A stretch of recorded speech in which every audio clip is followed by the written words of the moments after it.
showing out, making moves, no doubt. FFA pride, it's what we're all about. From classroom dreams to real world flair, we got the stories you won't find anywhere. Beyond the jacket where the stories unfold, voices of the future, fearless and bold. Tune in now, let the passion ignite. It's more than a jacket, it's a way of life. Beyond the jacket where passion meets purpose. Hey everyone, and welcome back to Beyond the Jacket, the podcast where we dive deep into the real stories behind the blue corduroy. I'm one of your hosts, Lacey Evans, and each episode we highlight FFA members who are making an impact through their supervised agricultural experience, or SAE, and showing that agriculture is about so much more than what happens in the classroom. Today, we're so excited to talk to Samantha Selliers, an incredible FFA member from California who's using her passion for agriculture to educate others and share her story in a creative way. Samantha, welcome. And why don't you just go ahead and get started with telling us a little bit about yourself? Hi guys, I am Sammy. I am from Clinga, California. That is where I was an FFA member, and my SAE is in agriculture education / communications. I started my junior year of high school and have continued it now to my freshman year of college. Super Nice. exciting, Sammy. Welcome on the show. We're so excited to have you. And Lacey and I both have a love for agriculture communications. It's kind of what we both do now as our career. So we're super excited to have you on the show today. How did you first get involved in FFA?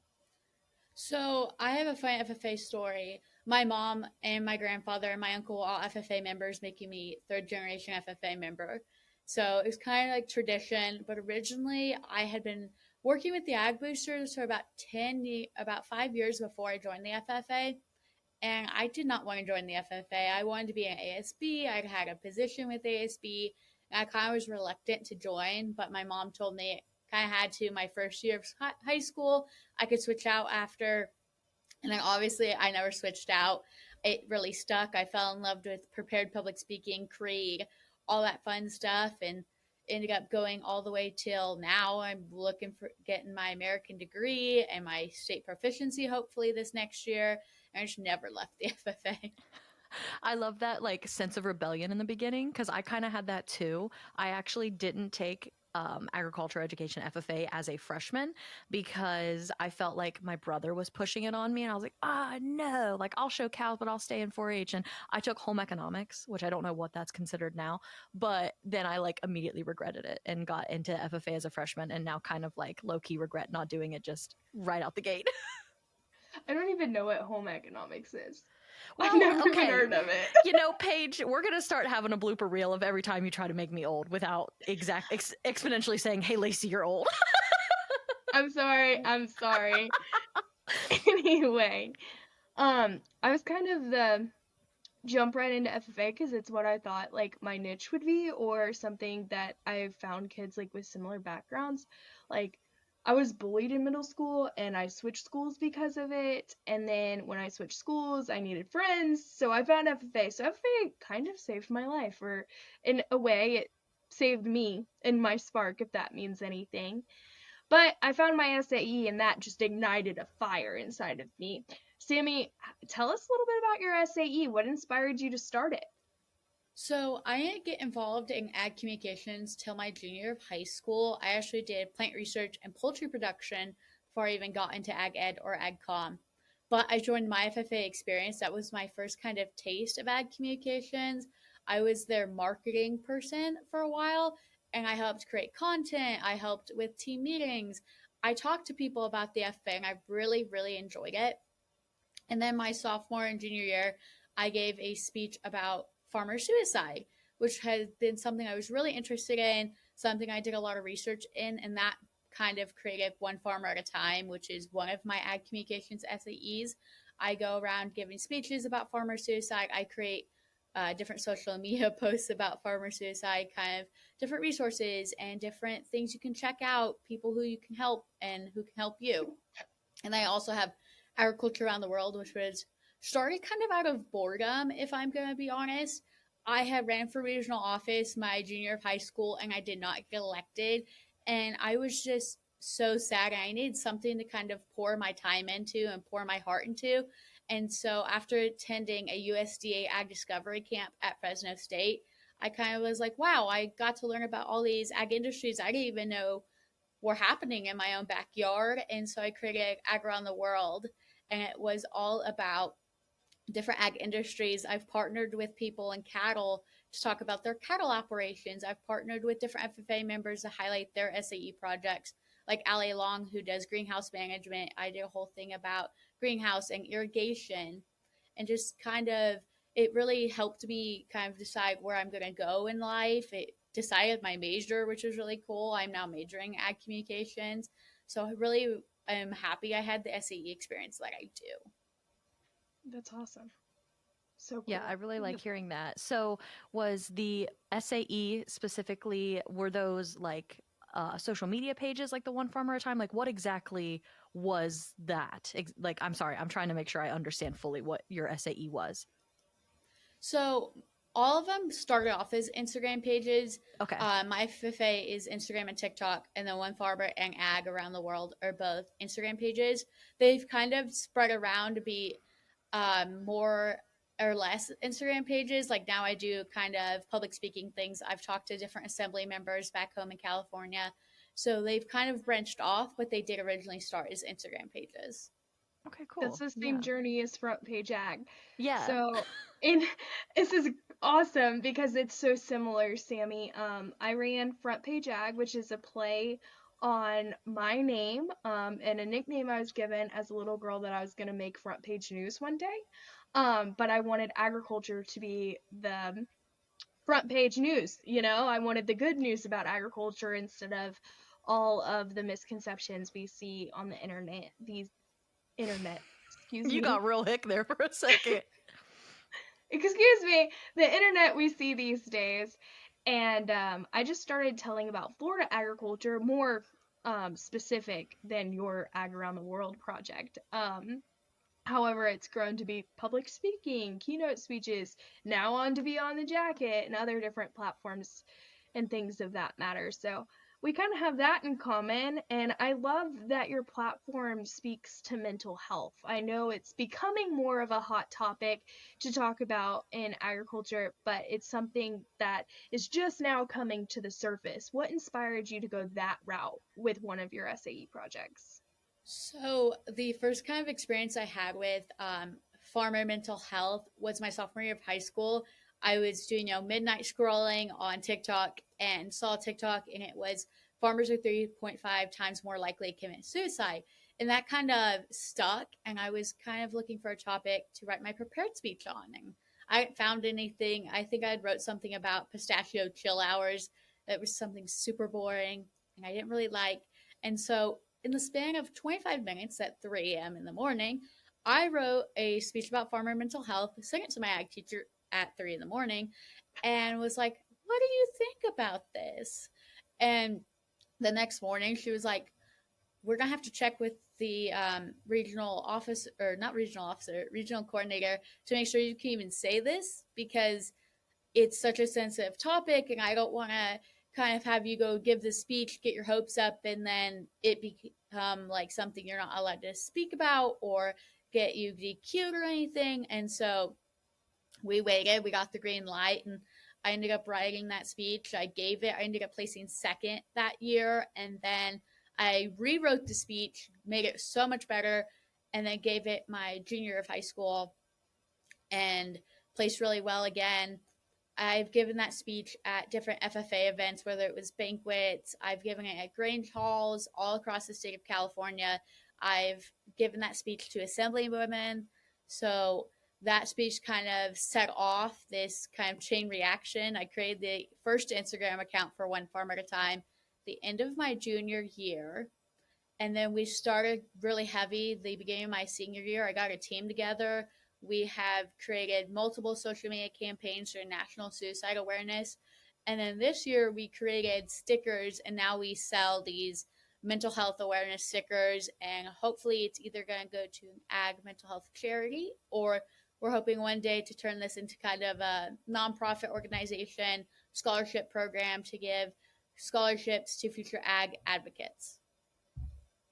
Oh my gosh, it's like a domino effect, a ripple effect of just amazing things for our industry and for individuals who are struggling. I'm sure with everything that you have going at the moment, there's challenges that come alongside of these projects. What has been the biggest hurdle you've overcome so far? There's kind of two things. It's one, just trying to manage everything. Obviously, we really hit it running my senior of high school, and being a senior in high school is absolutely crazy. Is probably the craziest time of like your life. Like you're constantly doing things. You're applying for schools, you're applying for scholarships, you're going everywhere. I think I was home maybe once a week. I don't think my parents ever saw me for dinner my entire senior year of high school. So just kind of keeping it rolling, trying not to get burnt out, trying to come up with new ideas, just keep going. And then obviously, I've given this speech at Grange Halls, which is a lot of older men and women, and sometimes they're just not as receptive to the topic as fellow FFA members might be. And so, kind of having to give this speech in a sense of, I'm not trying to change your mindset fully, but I just want you to know about this. I'm just trying to show you it and not coming off as something that they might not want to listen to. It's definitely been a learning curve. I've definitely learned because of this SAE how to kind of change my communication style from talking to fellow FA members, talking to kids my age, to talking to adults. I remember in my speech room, I got asked, why would Farmer Joe care about this? And I remember that was just like, whoa. Like, I ended up answering like, well, Farmer Joe cares about this because Farmer Joe cares about Farmer Frank and cares about his friends down the road. And I remember that definitely was a pivotal question. And one farmer at a time was, why do people care about this? And so we have definitely gotten more people to look at it and just kind of adapting it to each person and getting people to care about what we're talking about. I definitely could see you hitting some walls when it comes to talking to the older generation about that, because I don't even think it's their fault. I think it's society's fault, because there definitely was a very different stigma on mental health 50 years ago versus now. And I think we've made a lot of great headway. And I think that we're in a much better place now, because I feel like especially younger people are more open to talking about where they're not doing well and asking for help and reaching out for help. But unfortunately for that older generation, that just wasn't something that they did for the most part. And so you kind of have to put it in that perspective of like, well, you should care because you care about people.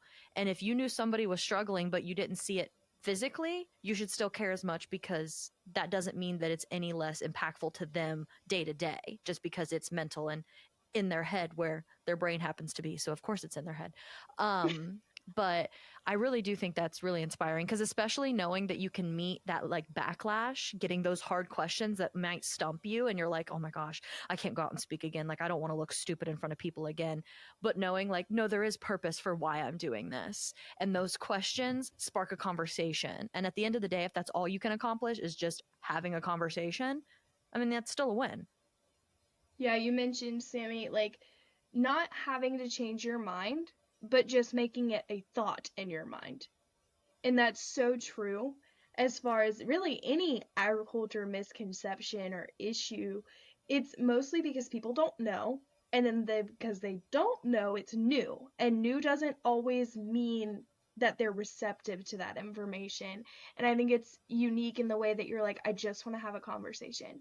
I just want you to see my side of the story or what I know to make you more aware, to make you a better human.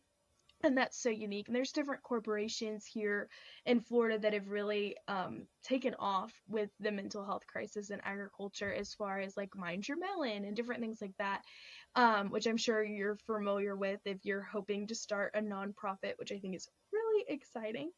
But I like that it's kind of coming to a headway, that people are more aware of this issue. And like Lacey said, the older generation was taught to dust off, sweep it under the rug, you have stuff to do, and it's more serious than that. What is something that surprised you throughout your SAE journey, Sammy? Something that might have changed the way you view agriculture or your SAE and people's stigmas alone? I definitely, something that kind of came to a shock is when I really started hitting like going out there and putting myself out there, how receptive people were and how excited people were that I was talking about this. I remember when I first got a call from Central Union Grange. They had kind of heard what I was doing, and they were like, hey, the Granger State theme this year is mental health, and we would love for you to come speak to us. And I was like, oh my gosh, I'm literally 15 years old and I'm being asked to come speak in front of a group of who knows how many people of who knows what background. I was terrified. It was the first time I had given this speech to non FFA members and non FFA related people.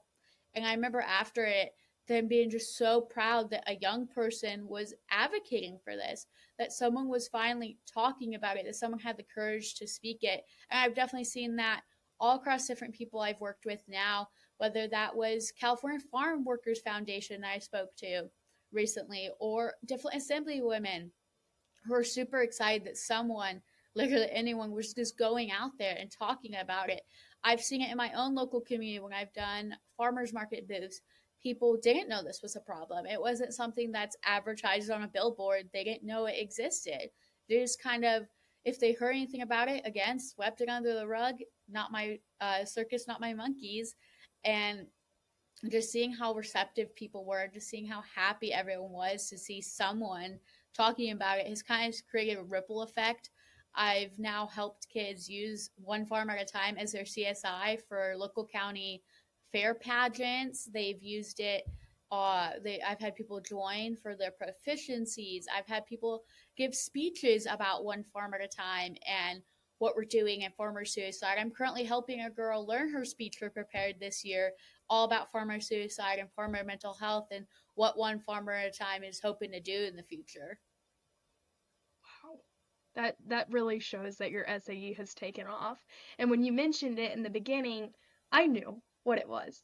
And in a lot of instances, Lacey and I can both attest to this, you don't necessarily know the platform or the SAE, but like I directly relate and have seen your work, and it's so inspiring.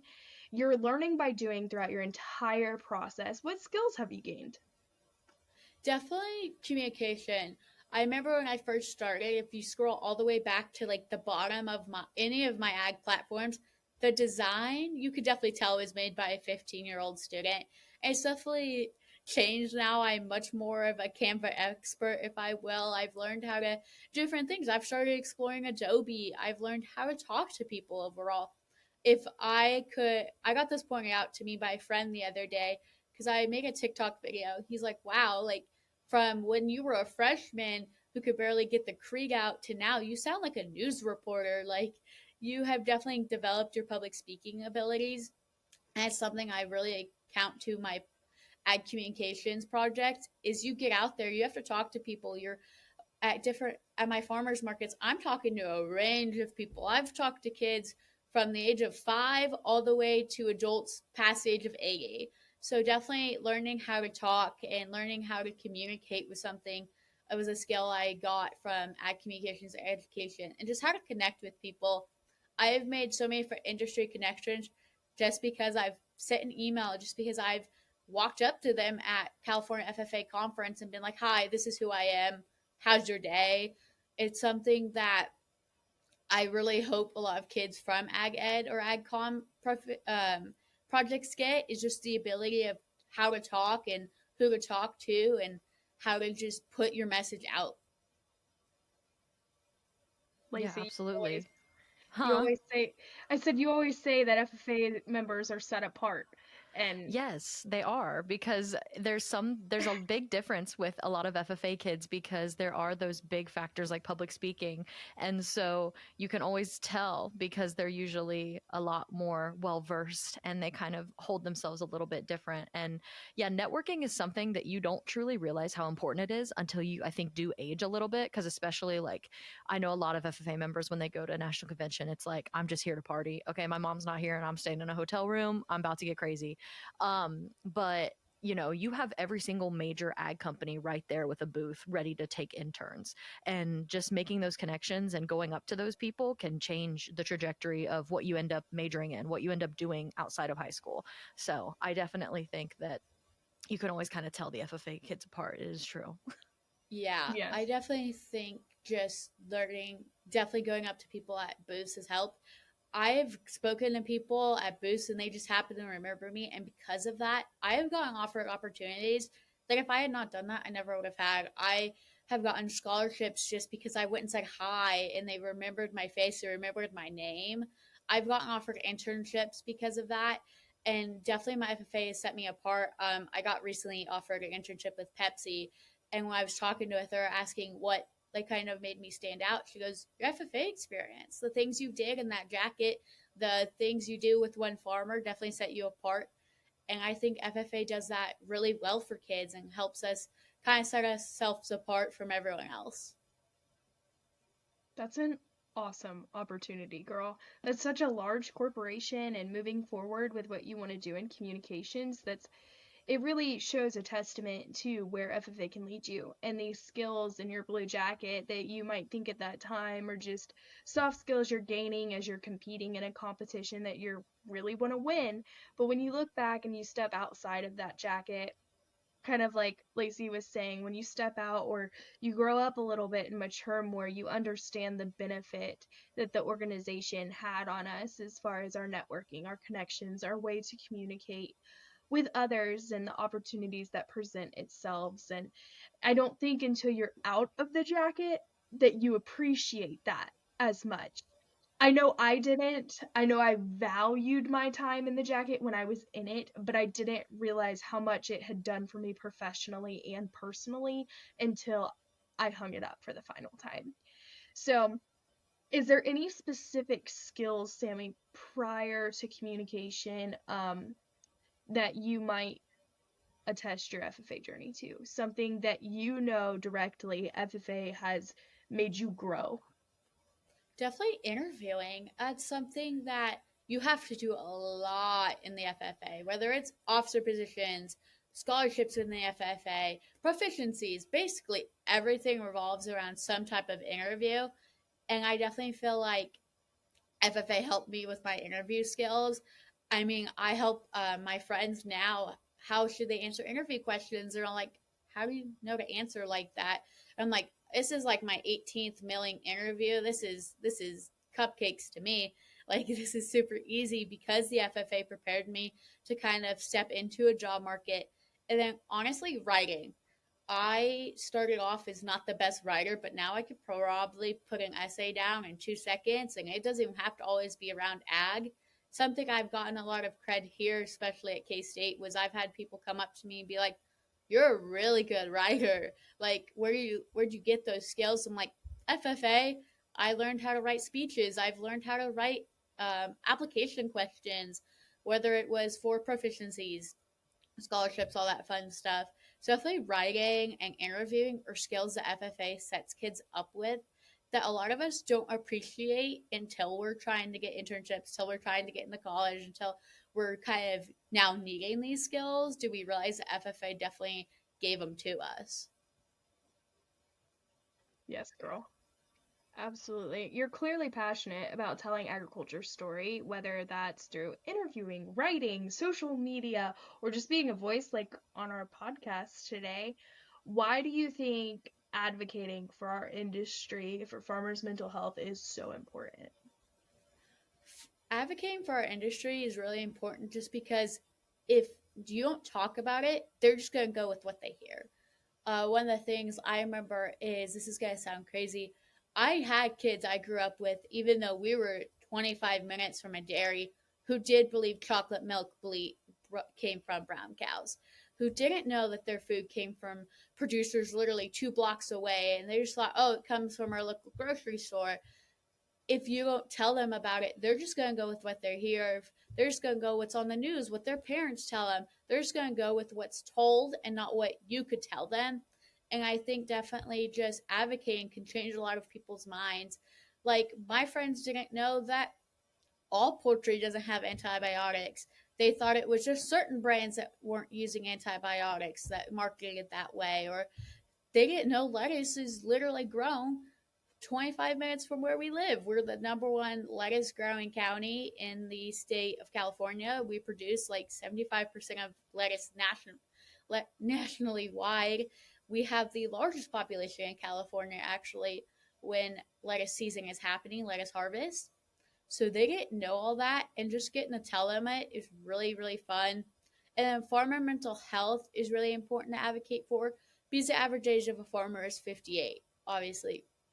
And so telling them about it helps them realize, okay, these younger kids aren't scared to go get help. They're not scared to go to the therapist. They aren't scared to go and ask for help from anyone. Maybe I shouldn't be as scared either. And especially now with one farmer, we hit FFA kids a lot. Like, we aim for them. We want to get them involved. We want them to see it, because they are the future of agriculture at the end of the day. There are our future farmers. There are future producers. There are future cattlemen and women. So if we get this kind of idea planted in their head that it's okay to ask for help, it's okay to break the stigma, our farmers, who knows, 45, 50 years from now, are going to be a lot more well equipped with mental health resources than possibly right now. And we could kind of break the stigma as we go further into this FFA journey and getting kids into the farming industry. I think you really hit the nail on the head for both of those, because for me, when I actually started my social media journey, I had no intention of posting my animals. My first username was I Think I'm Funny, and I posted predominantly just comedy skits. And my first snow video was what really went viral. And I realized there was a pivotal moment where I was like, I could continue to hide from the opinions and the just untrue things that people think, all of the different lies and misconceptions in the agriculture industry. I was hiding from those because I didn't want to hear people telling me that I was going to murder these animals or that they were going to be separated from their babies. Because I'm like, these are beef cows, not dairy. Like, I don't separate babies because that, and there's so much more that goes into just separating babies. And I remember just realizing I actually could take this momentum and teach people about agriculture and teach people about things, because even though I myself am not a cattle producer, I do know the industry because I've grown up in it and I have a degree in it. And so I'm really glad that I had the gumption to do that, because it would have been easy. It could have been easier just to not even fool with it and not get into that. And it could probably save me some headache from time to time. But knowing that I'm helping people learn that don't get to have that same access as me really does change it. And that's why you have to talk about it. As much as sometimes it sucks because getting a lot of misinformation is annoying, but you have to remember these are coming from people who don't have that same access that you did. And so you have to meet them with kindness and that willingness to teach. And as long as they're willing to learn, you can end up changing people's whole perspective. In an interview, a couple months ago now, like a while ago, I was doing little pop-up interviews at a cattleman's event for just reels on Instagram and things of that nature. And I actually got to be in a reel with one of our Florida representatives. And I remember asking him that same question, like, why are we advocating? Why does it matter? Why should we put ourselves out there when there's already so much scrutiny around the industry? And his answer to me was, if you're not sitting at the table, then you're on the dinner plate. And it was something that really sunk into me. If you're not sitting there demanding action or just educating in general about your industry and why we need to protect it, save it, fix it, whatever issue we're trying to prevent in that instance, then you could possibly be the one on the chopping block. And of course, I was at a legislative event, so that was definitely more prevalent in that time. But I took it to heart as far as my advocating journey, that we need to have a seat at the table as agriculturalists and people that are telling that story to move forward. Because if we're not, there's no telling who's telling our narrative, and it might not be true, like you were saying, Sammy. So I resonate with what both of you are saying, because it's scary to put your story out there, Lacey, but if we don't, someone else is going to tell our story and it might not be true. So looking forward, Sammy, what has been your most favorite memorable part of your SAE?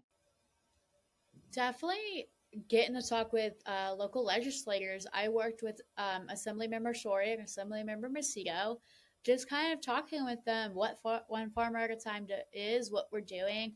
I've discussed actually, right now it's a bill, but before we knew it was going to be a bill, we talked about writing a bill about farmer mental health, getting it on the assembly floor.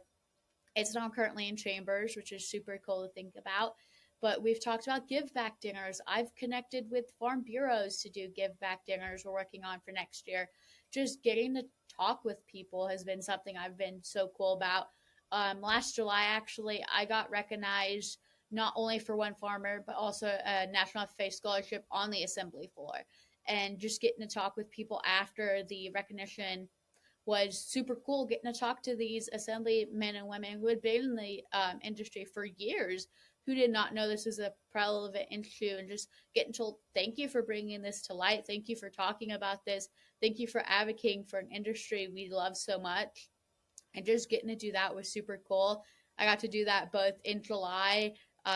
There's a video posted on One Farmer of that recognition. I got to take my dad and my sister to the state capitol and kind of walk around and get to talk to different people. So that was super fun. I've gone and talked to them in their kind of conference rooms. I've done that with SLE, which is California FFA's kind of capstone conference for their top 75 FFA seniors. We get to go to Sacramento and we get to work with state legislators, state senators, and we get to advocate for agriculture. So definitely working with policymakers, especially because that's what I want to do one day. I want to run for Congress or Assembly, and I want to advocate for rural communities, advocate for the community I grew up in. And so just getting to talk with these people, kind of planting the seed young, if I will, has been something I'm so grateful my SE kind of brought to me. That's so cool. I love it. I love hearing different stories. And especially like I am somebody who personally advocates for mental health on my own channel as well, because I think it is incredibly important. I think as someone who has struggled a lot with mental health throughout my life, I know how important and how much it can change when you hear someone else speak about it. Because I know that those who are fighting feel like it's such an internal battle and it's such a alone feeling. And you sometimes feel crazy with the thoughts that you have. And so hearing someone else, even someone that you look up to or someone that you may think their life is perfect, seeing that they can that also struggle and hearing from them really does help. As silly as it sounds, it's like, oh, you're just saying that you have anxiety. Like that's not going to change the world. It does, because it makes people immediately feel not alone, and it gives us that connection that we are all humans at the end of the day, and it's just good to talk to each other. So I really do appreciate what you're doing, Sammy, more than just the fact that you're an FFA student continuing with agriculture. I think combining the mental health thing is really, really cool. Yeah, it's so niche and so important and so inspiring. Do you have a piece of advice you would give a younger FFA member who kind of wants to go down the same route you do, or just something inspiring for our listeners, or somebody that might be battling with a mental health issue? For like FFA members who kind of want to do what I do is just start now. I wish I'd started younger. I wish I'd started when I first got interested in farmer mental health. Just getting started now. Even if you don't necessarily know what you want your page to be, just starting now, posting what's on your heart, posting what you're thinking about, gets you somewhere, gets you some sort of platform. One farmer at a time, when we first started this, was originally going to be about a 2-month campaign. We really were just going to do it during September and October for National Suicide Awareness Month and the month after. And we were going to say, okay, we did what we wanted to do. And it was going to kind of be just that. And obviously it's grown now. It's morphed into its own little thing. And I think that happens with a lot of ag ed projects, is if you just start now, it's going to morph, it's going to change. You're going to change. You're going to kind of grow up, obviously. What you want will change. But just starting now is always a great place, because the earlier you get these connections, the kind of more you can do. And then my biggest advice for someone who's going through mental health challenges is go to someone. Everyone has a different person. I know when I'm struggling, I go to my best friend. And if you have obviously a best friend, go to them. Go to someone at your school. I know here at Kansas State, we get multiple free therapy appointments through the school through our tuition. And so I'm like, if you have these available, go do them. I know a ton of high schools now are implementing wellness centers. I know mine implemented a wellness center, and now we have over 7 rooms that you can go access telehealth appointments or meet with therapists in person. Go ask someone for help. And if you don't know who to ask someone you think might. I always recommend school counselors, a teacher you feel comfortable with, your ag advisor, because your ag advisor is connected to everyone at the school and definitely will know where to kind of point you in the right direction. And just don't be afraid. Don't be afraid of what people will think if you access mental health resources. Don't be afraid of what people will think if you post on social media. I know when I first started posting, even my FFA, I didn't want my face on camera. I didn't like how I sounded in videos. I didn't like how my voice sounded. I didn't like that my hair wasn't perfect or my makeup wasn't done. And for the longest of times, I didn't want to post any of my face on social media. And now it's kind of, I'm known at K State as the TikTok girl. It's a very funny story. One of my rush videos when I was rushing sororities went mega viral, and I still have people coming up to me to this day saying, "Hey, I see you on TikTok." I've had to do it in stairwells, elevators.